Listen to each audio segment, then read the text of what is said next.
מדגיש כי יש חשיבות להיותנו יהודים, לטוב ולרע. עבורי, כאדם חילוני, הכנסת ספר תורה לבצלאל, דווקא בימים אלו של מלחמות מבית בתוכנו, היא גם חיבור בין הווה לעבר.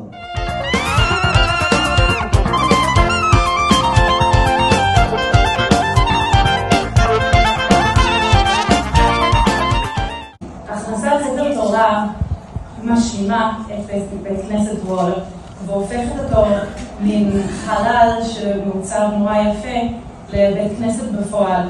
בסוף אנחנו צריכים להיות ביחד, ונכסה אחד שלום אחד מאיתנו, אז החיסרון הזה פוסל את ספר התורה.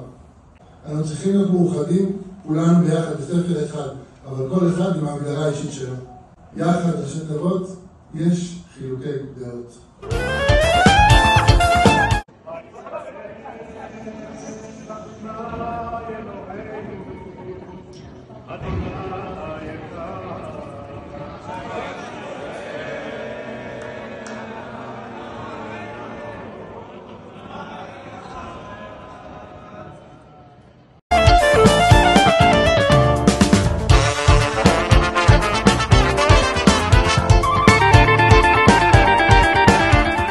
אני מקווה שספר התורה הזה אכן ישמש את הקהילה שלנו כתזכורת למציאת המשותף והמאחד, ושנצליח לשמוע את הקולות של הביחד.